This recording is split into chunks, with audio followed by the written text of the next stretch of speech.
अस्सलाम वालेकुम बच्चों। आज हम माहौल का मुताला हिस्सा 1 इस किताब से सबक नंबर 20 मेरी जिम्मेदारी और हिस्सासियत इस सबक को पढ़ेंगे। तो चलिए शुरुआत करते हैं। मेरी जिम्मेदारी और हिस्सासियत। यहाँ पर आपको चंद तस्वीर नज़र आ रही है और इन तस्वीरों के नीचे कुछ लिखा हुआ भी है। तो चलिए शुरुआत करते हैं। यहाँ पर इस तस्वीर में आपको नज़र आ रहा है दीबा, एक लड़की है। यहाँ पर देखो, ये लड़की है दीबा, इसकी क्या है, सालगिरह है। अपनी सहेलियों को इसने घर पर दावत दी है और बहुत ही ऊंची आवाज़ में यहाँ पर देखो गाने बजाए जा रहे हैं और ये लोग जो है बहुत ही खुश नज़र आ रहे हैं और क्या कर रहे हैं, डांस कर रहे हैं ना। अगली तस्वीर हम देखेंगे। इसमें क्या बताया जा रहा है कि इतने में जो है इनके पड़ोस में एक दादाजी है, वो परेशान है इस आवाज़ से, गाने बजाने की आवाज़ से। तो वो आकर जो है दीपा को गाने की आवाज़ कम करने के लिए कह रहे हैं। क्यों? क्योंकि उनको कौन सी बीमारी है, हाई ब्लड प्रेशर की बीमारी है, हाई ब्लड प्रेशर। अब तीसरी तस्वीर हम देखेंगे क्या होता है आगे। दीबा के घर में होने वाली ऊंची आवाज़ की वजह से जो है दादाजी के दिल की धड़कन बढ़ गई और उन्हें तकलीफ़ होने लगी। दादाजी को तकलीफ़ ना हो इसलिए दीबा ने फ़ौरन गाने की आवाज़ कम कर दी। यानी आवाज़ से उनको क्या होने लगी, तकलीफ़ होने लगी। ये बुज़ुर्ग शख्स है। अब ये आगे बढ़ते हैं, हम अगली तस्वीर देखेंगे। यहाँ पर आपको 2 तस्वीर नज़र आ रही है। इसमें देखेंगे राहिल जो है, राहिल की ये देखो, ये बच्चा जो नज़र आ रहा है राहिल, यहाँ से आपको दिखाई दे रहा हूँ, उसकी दादी जो है उसे छुपकर देख रही है। राहिल की दादी अम्मा जो है रोज़ाना राहिल के स्कूल से आने का इंतज़ार करती थी। स्कूल से घर आने पर उसे खाना देती थी, स्कूल में क्या किया क्या हुआ इसके बारे में पूछती थी। लेकिन जो है राहिल जो एक ऐसा बच्चा था, वो इनकी दादी की इन बातों से बेजार होता था। उसे तो ऐसा लगता था कि कब खाना ख़त्म हो और मैं टीवी का शो देखूं। और आम तौर पर आजकल के बच्चों को यही है, बस टीवी या मोबाइल, इन 2 चीज़ों में वो अपना टाइम जो है, अपना वक्त जो है सर्व करते हैं। तो इस तरह से जो है राहिल का भी सेम वही मशगला था। राहिल ठीक से बात भी नहीं करता था दादी अम्मा से। दादी अम्मा को अब बहुत बुरा लगने लगा और वो कैसी उदास रहने लगी। अब ये बातें जो है राहिल के अम्मी और अब्बू दोनों ने महसूस की। फिर उन्होंने राहिल को समझाया और उसके इस गलत रवैये के बारे में उसको एहसास दिलाया। तब से राहिल ने दादी अम्मा के साथ गुफ्तगू करना शुरू कर दी, बातचीत करना शुरू की और जो टालम मटोल करता था वो बंद कर दिया। इस तरह से जो है दादी अम्मा से मोहब्बत से वो बातचीत करने लगा। देखो यहाँ नज़र आ रहा होगा दोनों दादी और पोते कैसे गले लग रहे हैं। तो अब हमसे जो है यहाँ पर क्या सवाल पूछा गया है, ये जो 2 किस्से आपने देखे हैं, इन दोनों वाक़यात में के बारे में जो है हमको गुफ्तगू करने के लिए कहा गया है। क्या है इन दोनों वाक़यात? जो पहला हमने देखे, दीबा का एक पहला वाक़या है। दीबा ने जिस तरह से जो है बुलंद आवाज़ में गाने लगाए हैं, इससे दादाजी, जो पड़ोस के दादाजी हैं, उनकी तबीयत ख़राब हुई। तो यहाँ पर क्या पूछा गया, क्या आप जानते हैं कि दीबा और राहिल की क्या गलती थी? क्या गलती है दोनों की? कि दोनों ने ही बुज़ुर्गों को नज़रअंदाज किया है। जब भी हम ऐसा करते हैं कोई काम, तो हमें सबसे पहले जो हमारे घर में बड़े बुज़ुर्ग हैं उनका ख्याल रखना चाहिए। उन्होंने अपनी गलती किस तरह सुधारी? उन्होंने गलती इस तरह सुधारी कि दीबा ने जो है आवाज़ कम कर दिया और राहिल ने दादी से गुफ्तगू करना शुरू कर दिया। जो टाल मटोल करता था उसको उसने बंद कर दिया। अगला सवाल हमसे पूछा है कि आपके घर या पड़ोस में कोई ज़ईफ़ शख्स रहता है? तो अगर रहता है तो हमें हाँ लिखना है। आप किस किस तरह इनकी मदद करेंगे? हम किस तरह से मदद करेंगे? ज़ईफ़ पड़ोसी अगर है तो अगर वो हमसे बात करना चाहते हैं, हमें आते जाते उनको सलाम दुआ करनी चाहिए। हाँ, अगर उन्हें दवा लाने की ज़रूरत है मेडिकल से तो हमें उनको दवा ला के देना चाहिए। अगर वो हमको कहते हैं कि हमें रास्ता क्रॉस करवा दे तो हमें इस तरह से उनकी मदद करनी चाहिए। हम तमाम के घरों में या रिश्तेदारों में ज़ईफ़ शख्स तो होते ही है, वो हमसे जो है मोहब्बत करते हैं, हमसे लाड़ से पेश आते हैं।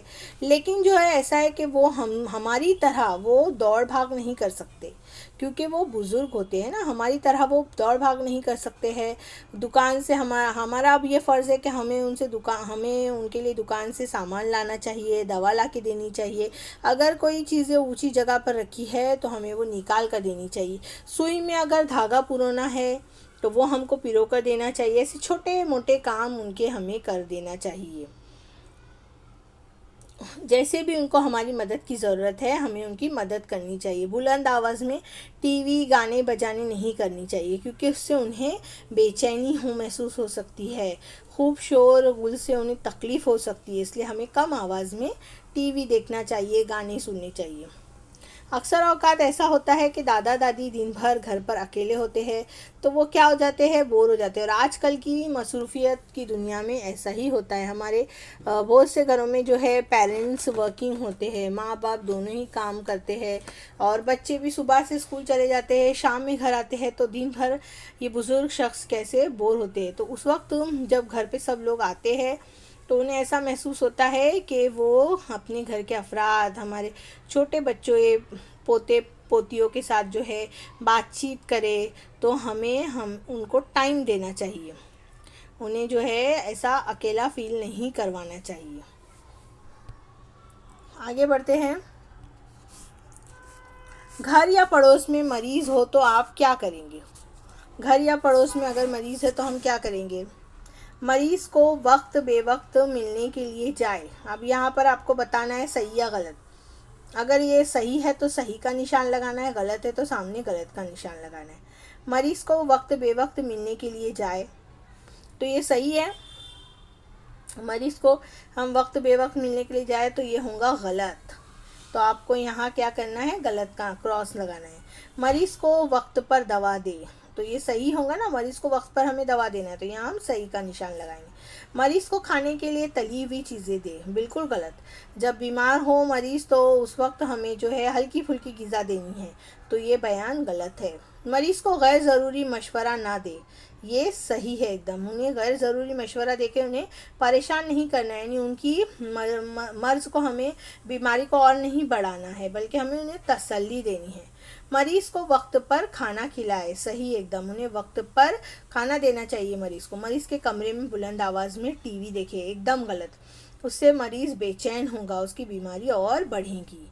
मरीज़ को डॉक्टर को पूछने के बाद ही नहलाए, ये भी एकदम सही है। हमें डॉक्टर को पूछने के बाद ही मरीज़ को नहलाना चाहिए। और आखिरी है, बेहतर महसूस करने पर बगैर डॉक्टर से पूछे दवा देना फ़ौरन बंद कर दे, ये एकदम गलत है। अगर उसे बेहतर भी महसूस हो रहा है मरीज़ को, तो डॉक्टर से पूछे बगैर, उसकी सलाह के बगैर कोई भी हमें काम खुद से नहीं करना है। आगे हम बढ़ेंगे। अब देखते हैं, हम सबकी ख्वाहिश होती है कि मरीज़ जल्द अज जल्द अच्छा हो जाए। इसके लिए हम डॉक्टर के मशवरे के मुताबिक उसकी देखभाल करते हैं। मामूली तकलीफ़ में इब्तदाई तिब्बी इमदाद देकर मरीज़ को दवाखाना या इब्तदाई तिब्बी मरकज़ ले जाए। हमें दवाखाने लेके जाना है, ना कि जो है तावीज़ गंडे हम लोग जो करते हैं, झाड़ फूक या तंत्र मंत्र वगैरह पे हमें मुनहसर नहीं रहना है, बल्कि जो है उसके लिए हमें फौरी तौर पर डॉक्टर से कंसल्ट करना चाहिए। आगे बढ़ेंगे। मखसूस ज़रूरतमंद अफराद के तय मेरी ज़िम्मेदारी। मखसूस ज़रूरतमंद अफराद, पिछले सबक में भी हमने इनके बारे में देखे थे, कुछ ख़ास ज़रूरत रखने वाले बच्चों के बारे में। यानी अगर उनमें किसी किस्म की थोड़ी बहुत कमी है तो हमारी ज़िम्मेदारी क्या होती है। जैसे चंद लोग जो है पैदाइशी तौर पर बीमार होते हैं या किसी हादसे का शिकार होने की वजह से वो जिस्मानी तौर पर माजूर, हैंडीकैप हो जाते हैं ना, पैर में तकलीफ़ होती है या पैर नहीं होता है, अपाहिज होते हैं, उन्हें रुकावट होती है, चलने में दिक्कत का सामना करना पड़ता है, तो उस वक्त हमें क्या करना चाहिए, उन्हें उनकी किसी भी ज़रूरत में उनकी मदद करनी चाहिए। क्या आप जानते हैं हमारे मुल्क से पोलियो का ख़ात्मा करने में हमें कामयाबी हासिल हुई है। आलमी अदारा सेहत WHO, आलमी अदारा जिसको हम लोग WHO कहते हैं, इंग्लिश में वर्ल्ड हेल्थ ऑर्गेनाइजेशन, ये W से वर्ल्ड, H से हेल्थ और O से ऑर्गेनाइजेशन, इसके लिए जो है हमारे मुल्क की तारीफ़ की है। जो WHO ने, वर्ल्ड हेल्थ ऑर्गेनाइजेशन, आलमी सेहत का जो अदारा है, उसने हमारी तारीफ़ की है कि हमने जो है गुज़िश्ता कई बरसों में पोलियो का ख़ात्मे की जो मुहिम थी, उसके ज़रिए मुल्क में से जो है पोलियो का ख़ात्मा करने में हद तक जो है कामयाब हो गए हैं। और टीवी में भी अक्सर आप ऐड देखते होंगे, अमिताभ बच्चन का ऐड आता है जिसमें ये अल्फाज होते हैं, 2 बूंद ज़िंदगी के, ये जुमले होते हैं ना, 2 बूंद ज़िंदगी के जुमले किसके मुतालिक है, तो ये पोलियो के मुतालिक होते हैं ये जुमले, यानी 2 बूंद। और अक्सर आपके घर में भी आपने देखे होंगे कि पोलियो का डोज देने के लिए जो है कैंप लगता है और लोग घर घर जाकर जो है पूछते हैं कि आपके घर में जो है कोई छोटा बच्चा है, तो उसको वो पोलियो का डोज देकर जाते हैं। इसके अलावा जो है जगह जगह पे सरकारी जो अस्पताल होते हैं, वहाँ पर भी पोलियो का डोज जो है फ्री में पिलाया जाता है। आगे देखेंगे, क्या आप जानते हैं मरीज़ की खिदमत करता हुआ रोबोट। दुनिया के कुछ ममालिक के चंद अस्पतालों में अब मरीज़ों की खिदमत और तीमारदारी के लिए रोबोट का इस्तेमाल किया जाता है। क्या रोबोट से खिदमत लेने में मज़ा आएगा? क्या आसपास लोग ना होने से उकताहट ना होगी? ये हमसे सवाल पूछा गया है कि कई ममालिक में जो है रोबोट से काम लिया जा रहा है मरीज़ की खिदमत, तो थोड़ी हमारे लिए आसानी भी होंगी, लेकिन जो है मरीज़ भी उकता जाएंगे, इंसान को इंसान नहीं दिखेंगे। जब आपस में हम बातचीत करते हैं तो हमारी आधे से ज़्यादा बीमारी भी ख़त्म होती है। आगे बढ़ते हैं, आइए ये करके देखिए। यहाँ पर हमको ये करके देखने के लिए क्या कहा है, जमात के तमाम तुलबा के 2 ग्रोह बनाइए। ग्रोह अलीफ के तुलबा की आंखों पर पट्टी बांधिए, ग्रोह बे के तुलबा की आंखों पर पट्टी ना बांधे। दोनों ग्रोह के एक एक तालिब इल्म की जोड़ी बनाए। हर जोड़ी जमात से स्कूल के गेट तक जाएंगी। वहाँ पहुँचकर ग्रोह अलीफ के तुलबा की आंखों पर बंधी पट्टी खोल दे और ग्रोह बे के तुलबा की आंखों पर पट्टी बांधे। अब दोनों ग्रोह वापस जमात में आ जाए। अब ये जो एक्सपेरिमेंट तजुर्बा हम करेंगे, इसमें हम क्या देखेंगे, आंखों पर पट्टी बांधकर चलने में क्या दिक्कत आती है। अगर हमारी आंखों पर पट्टी बंधी है तो क्या हम चल पाएंगे? नहीं। तो हम किसकी सहारे की मदद से चलेंगे, किसके डायरेक्शन? जिसके आंख पर पट्टी नहीं है, हम उनकी मदद से चल सकते हैं ना। आंखों पर पट्टी होने से क्या आप हमेशा की तरह तेज़ चल सकते? नहीं चल सकते। हमको जब कुछ दिखाई नहीं देगा तो हम कैसे तेज़ चलेंगे? आपकी आंखों पर पट्टी ना थी तो क्या आप अपने साथी के लिए ठहरते थे या इसे पीछे छोड़कर आगे बढ़ जाते? ये सवाल हमसे पूछा गया। यानी अगर हमारी आंख पे पट्टी नहीं है और हमारे दोस्त की आंख पे पट्टी है, तो क्या हम उसके लिए ठहरेंगे? क्या हम उसकी मदद करेंगे? क्यों? क्योंकि उसे तो कुछ नज़र नहीं आ रहा है। तो ये सवाल आपसे पूछा गया है। आपका साथी आपको छोड़कर अगर आगे बढ़ जाए तो आपको कैसा महसूस होगा? यानी अगर आपने उसकी मदद नहीं की लेकिन उसने भी सेम आपकी तरह वैसे ही किया, तो आपको कैसा महसूस होगा? ये सवाल इसलिए पूछा गया है कि जिन लोगों की आंखें नहीं होती, जो नाबीना होते हैं, तो उनको दिखाई नहीं देता है, तो हमें उनकी मदद करनी चाहिए ना। ये हमको खुद तजुर्बा करके हमको ये समझ में आएगा कि अगर हमारी आंखें नहीं होती तो हमारे साथ कैसा होता। तो जिनकी आंखें नहीं होती है, जो नाबीना होते हैं, तो हमारी ज़िम्मेदारी क्या होती है? अगर हमारे सामने कोई ऐसा नाबीना शख्स आए तो हमें उनकी मदद करनी चाहिए, उनको रास्ता दिखाना चाहिए। आगे बढ़ेंगे। आपने रास्ते पर हाथ में सफ़ेद छड़ी लेकर चलते हुए नाबीना शख्स को देखा होगा। सफ़ेद छड़ी की मदद से नाबीना शख्स अवामी मकामात पर आसानी से चल फिर सकता है। कुछ इमारतों में लिफ्ट के करीब मंजिल के नंबर ब्रेल तर्ज तहरीर में लिखे होते हैं, इसलिए किसी की भी मदद के बगैर ऐसी इमारतों में नाबीना अफराद किसी भी मंजिल पर जा सकते हैं। वोटिंग मशीन पर ब्रेल की सहूलत होने की वजह से नाबीना अफराद भी दूसरों की तरह खुफिया रायदही कर सकते हैं। यहाँ पर देखो, ये छड़ी है, छड़ी की मदद से ये नाबीना यानी जिनको आंखें नहीं होती है, वो शख्स जो है इनकी मदद से चल सकता है। और आम तौर पर आजकल लिफ्ट में भी जो है ब्रेल किसको कहते हैं, ये तहरीर होती है जो नाबीना लोगों के लिए, नाबीना यानी जिनको नज़र नहीं आता है, जिनको हम अंधे कहेंगे, नाबीना लोगों के लिए जो है ब्रेल तहरीर होती है, जो उभरी हुई शक्ल में होती है और वो उसके ज़रिए जो है पढ़ते हैं। तो लिफ्ट में जो है ये ब्रेल तर्ज तहरीर लिखी हुई होती है, इसकी मदद से वो किसी भी मंजिल तक जा सकते हैं। उसके अलावा जो है यहाँ पर वोट देने जब जाते हैं तो वहाँ पर भी उनके लिए जो है ब्रेल तहरीर में वोटिंग की तरफ रखा हुआ था। इससे जो है वो वोटिंग हमारी तरह जो है खुफिया तौर पर, खुफिया नहीं, हम लोग बगैर बताए वोटिंग करते हैं ना, हमने किसको वोट दिया है किसी को पता चलता है, यानी छुपे हुए इसमें। स्कूल, कॉलेज और कुछ इमारतों में आपने सीढ़ियों से मुत्तसिल ढलवान रास्ता बना हुआ देखा होगा। ये इस ढलवान रास्ते को रैम्प कहते हैं। देखो ये है रैम्प। आपने मॉल वगैरह में देखे होंगे, और अब तो हमारी स्कूल में भी, और अक्सर स्कूल में होता है। और अभी जब हमारी स्कूल देखो रेनोवेट हो गई है, उसका काम मुकम्मल हो रहा है, तो यहाँ पर देखेंगे रिपेयरिंग हो गई ना हमारी बिल्डिंग की, दोबारा से रिपेयर किया गया। तो यहाँ पर इस तरह से हमारी स्कूल में भी ये ढलवान रास्ता जो है रैम्प बनाया गया है। यहाँ से जो है आसानी से जो है ये हैंडीकैप लोगों के लिए जो व्हील चेयर होती है ये आसानी से यहाँ से लेके जा सकते हैं। इसके अलावा ऐसे अफराद जो माजूर होते हैं उनके लिए मखसूस किस्म की बैतुल खला की भी सहूलत होती है। अब हमारी स्कूल में उनके लिए भी एक बैतुल खला जो है टॉयलेट का इंतज़ाम किया गया है। अब जो हमारी स्कूल दोबारा से बन रही है उसमें आप लोगों को इस तरह की बैतुल खला भी नज़र आएंगी। ये सहूलत इसलिए मुहैया की जाती है ताकि मखसूस ज़रूरत रखने वाले अफराद के रोज़मर्रा काम आसानी से अंजाम पाए, लेकिन ये सहूलतें हर जगह दस्तयाब नहीं होती।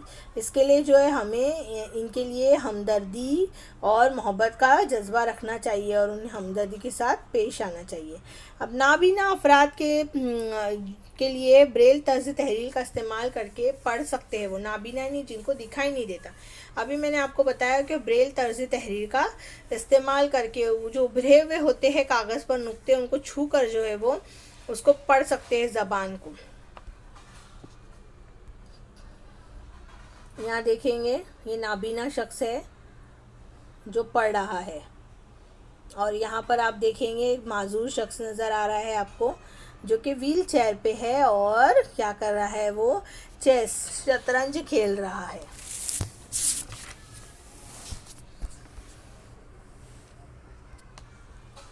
आगे देखेंगे ब्रेल लेटर।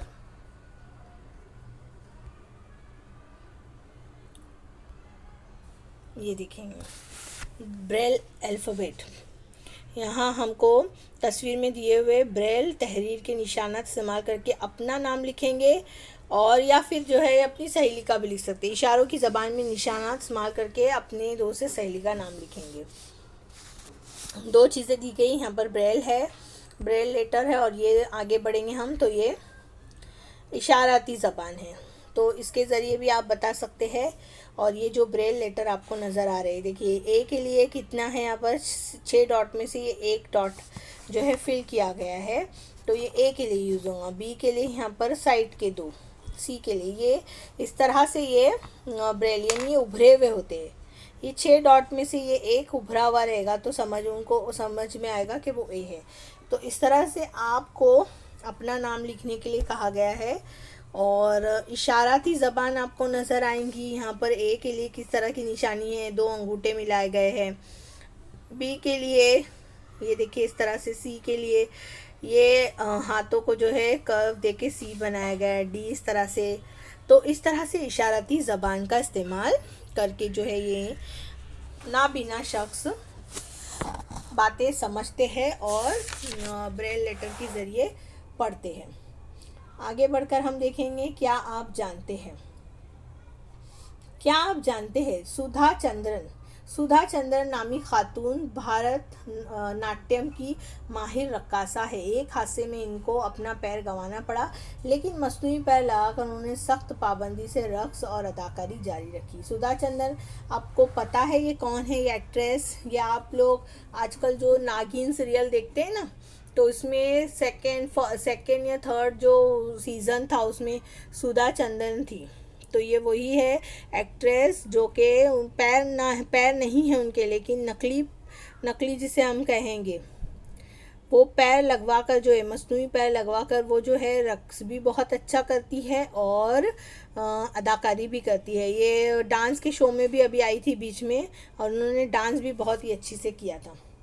अगला है रविंद्र जैन नाबीना है। उन्होंने कई फिल्मों और टीवी सीरियलों में भी मौसीकी दी है। इनकी बेहतरीन मौसीकी के लिए उन्हें कई एजाज़ात यानी इनामात मिले हैं।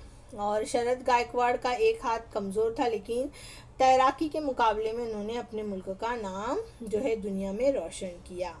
आखिर में हमने क्या सीखा? हमारे ख़ानदान और इलाके के अफराद की दिक्कतें समझना, वक्त बढ़ने पर इनकी मदद करना हिस्सासियत कहलाता है। हमारे अतराफ़ या ख़ानदान में मौजूद ज़ईफ़, मरीज़ और मखसूस ज़रूरतों वाले अफराद के साथ हमें मोहब्बत और हमदर्दी के साथ पेश आना चाहिए और हिस्सासियत की वजह से हमें मदद करने की ख्वाहिश बढ़ती है। उम्मीद है बच्चों आपको ये सबक समझ में आया होगा। तो मिलते हैं नेक्स्ट वीडियो में। जब तक के लिए अल्लाह हाफिज़।